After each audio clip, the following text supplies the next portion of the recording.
샬롬, 주님의 평강이 함께하기를 소원합니다. 네. 사도행전은 예수님의 증인들에 대해 기록하고 있습니다. 그들은 박해와 순교의 위협 가운데서도 실제로 예수님의 증인들로 살았습니다.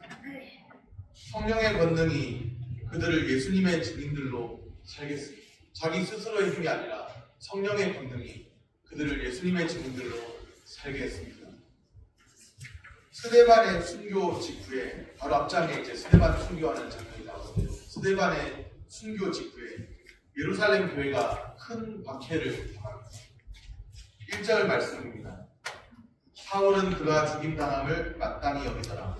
그날에 예루살렘에 있는 교회에 큰 박해가 있어 사도 외에는 다 유대와 사마리아 모든 땅으로 흩어지니라.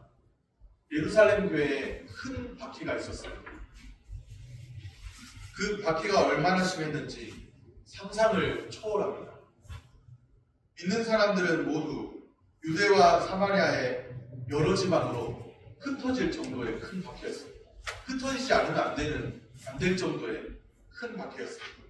사도들만 남게 되었다고 말씀합니다. 로마 제국에 의한 최초의 대규모 박해는 5대 황제인 네로 때부터 시작됩니다. 네로 황제 우리가 많이 들어봤죠.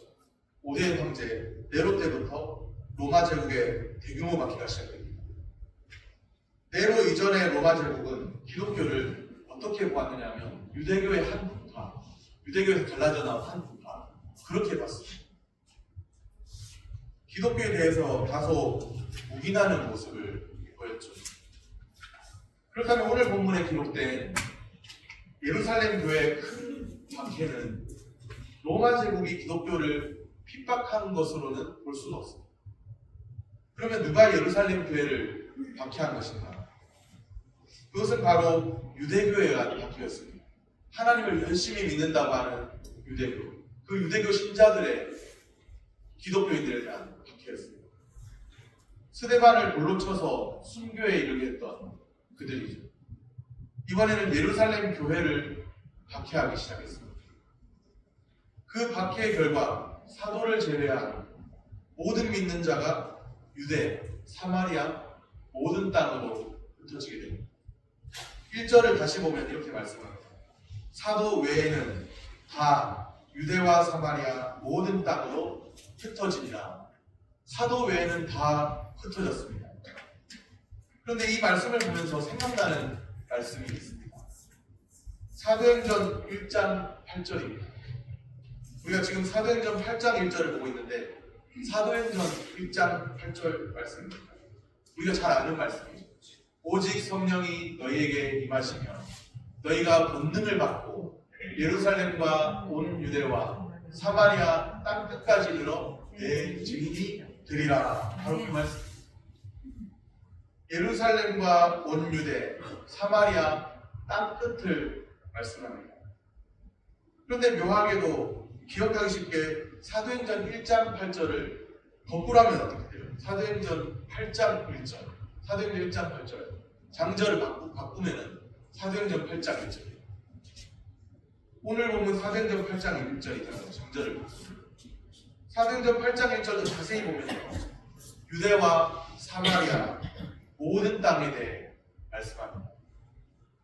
사도행전 1장 8절에서 예수님이 하신 말씀, 그 말씀대로 복음의 역사가 진행 중이라는 거예요.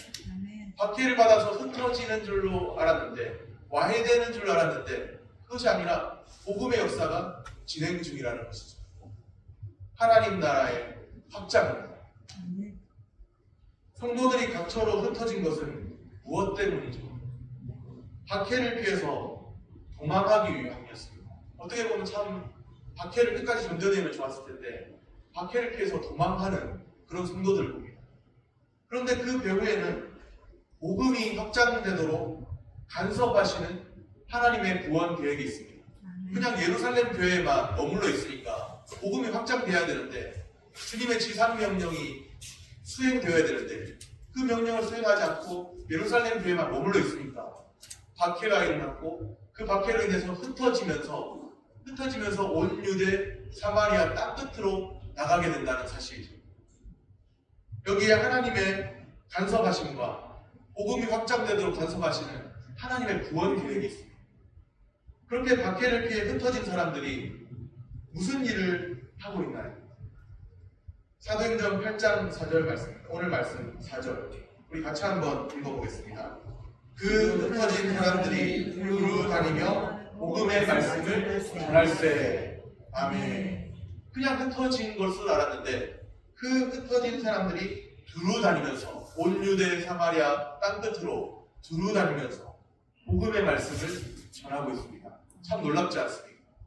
박해를 받고 교회가 생명 공동체가 와야 될 줄로 알았는데 그것이 아니라 흩어지면서도 복음의 말씀을 전하고 있는 모습을 봅니다. 하나님은 박해의 위기조차 복음 전파의 기회가 되도록 간섭하십니다. 박해의 위기조차 복음의 역사가 진행되는 것을 막을 수 없다는 사실입니다. 박해의 위기가 있다고 해서 교회가 무너지는 것이 아닙니다. 사람들은 말하죠. 저 교회가 문을 닫았네. 그것은 주님이 말씀하는 교회가 아닙니다. 교회 당일 뿐인 것이죠. 그리스도를 머리로 하는 그리스도의 몸, 생명 공동체, 바로 이것이 교회입니다. 눈에 보이는 외형적인 사람들이 문 닫고 하는 그런 교회 아닙니다. 성경은 그런 교회를 알지 못해요. 눈에 보이는 어떤 건물이죠. 그것은 눈에 보이는 건물일 뿐이고 진정한 교회는 그리스도를 머리로 하는 그리스도의 몸인 생명 공동체입니다.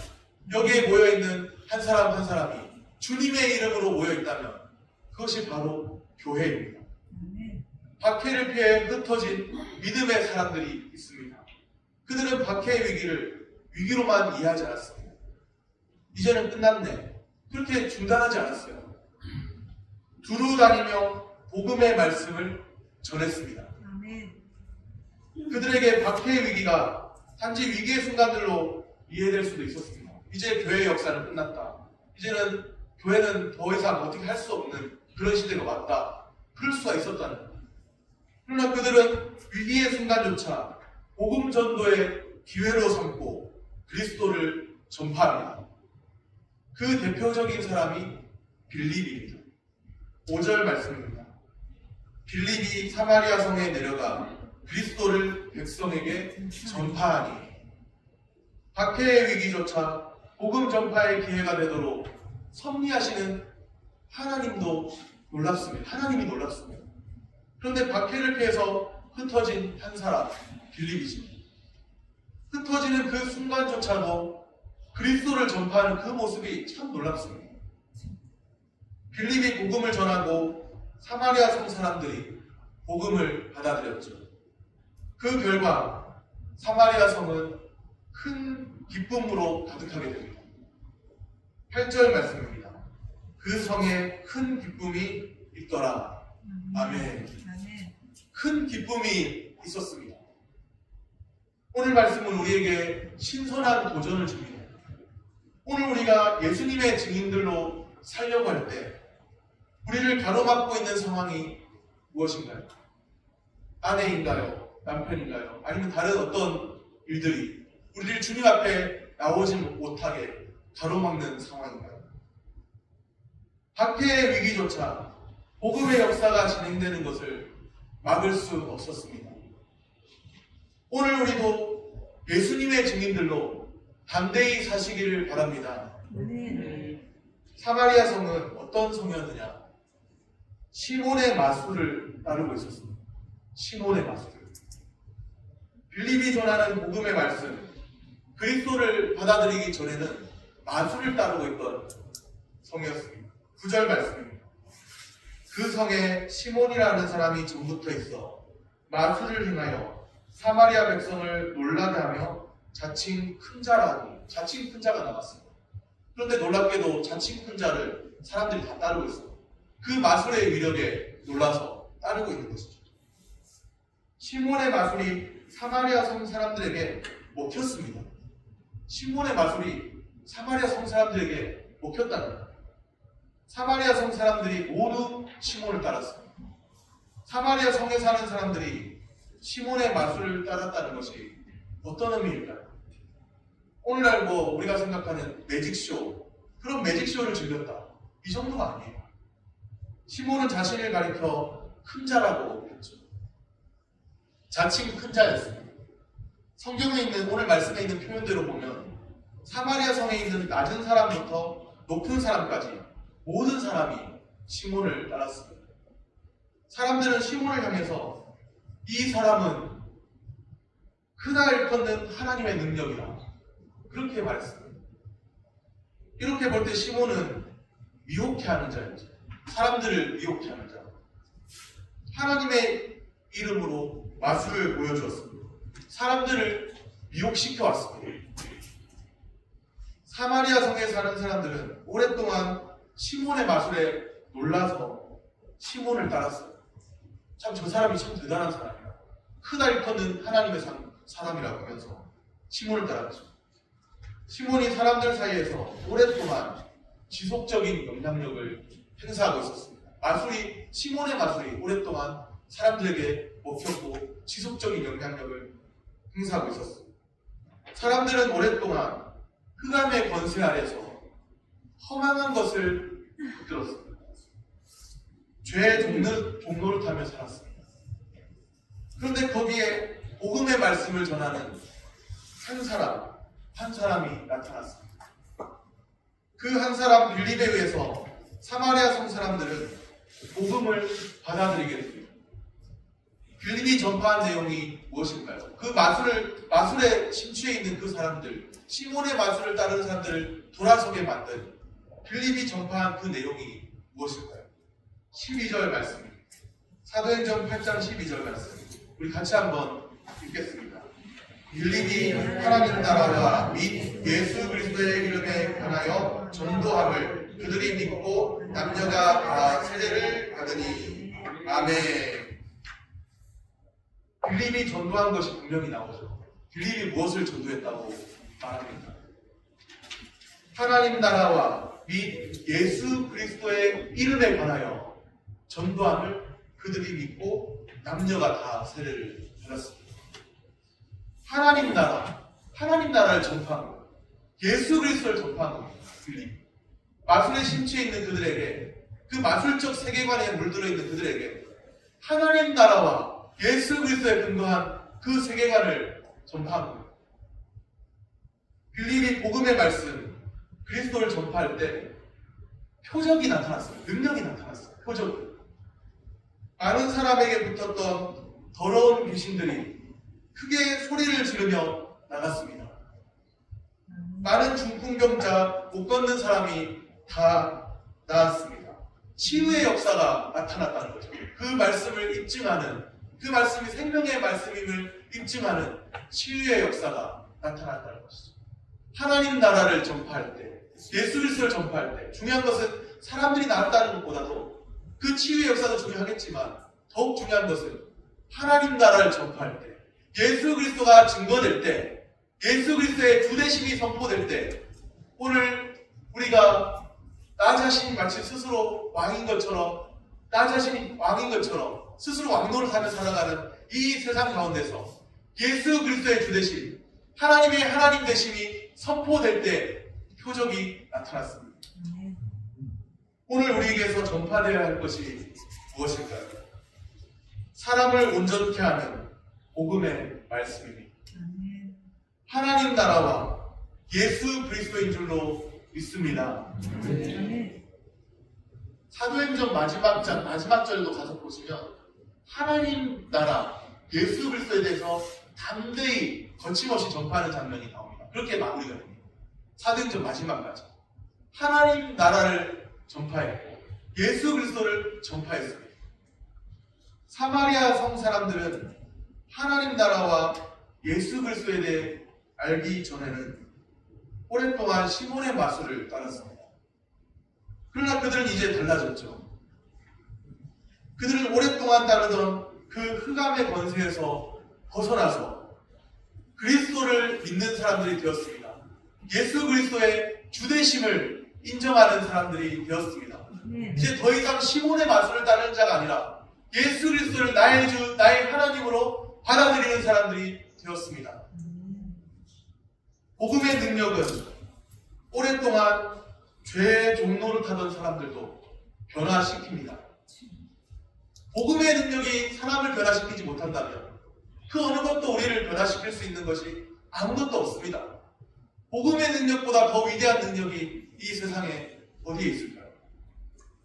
오랫동안 죄의 종로를 타며 도무지 믿지 않을 것 같은 그런 사람들이 있죠.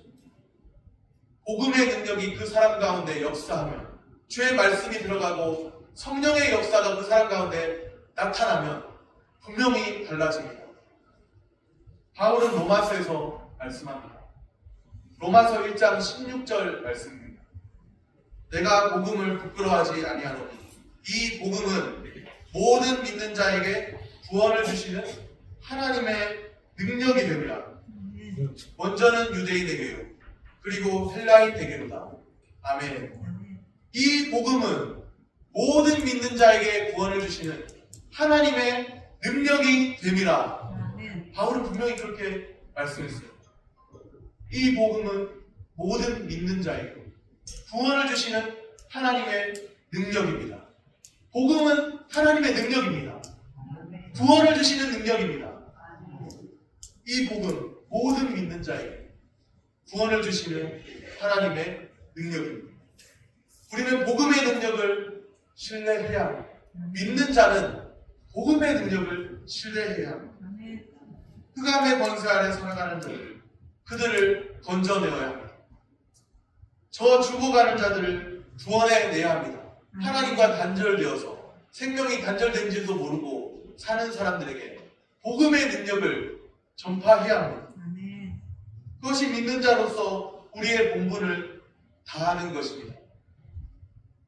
예수의 구원을 전파할 때 하나님 나라를 전하고 예수 그리스도를 전하고 예수의 구원을 전파할 때 크신 능력, 하나님의 능력으로 역사하실 줄로 믿습니다. 우리가 다른 것을 증거하는 것이 아니라 하나님의 하나님 되신 예수 그리스도의 주 되심을 증거할 때 주께서 우리 가운데 역사하실 줄로 믿습니다. 모든 믿는 자에게 구원을 주시는 하나님의 능력이 역사하게 해야 합니다. 우리 삶 가운데 나타나게 해야 합니다. 곧 복음의 능력입니다. 복음의 능력을 아는 믿는 사람이 되어야 하지 않을까요?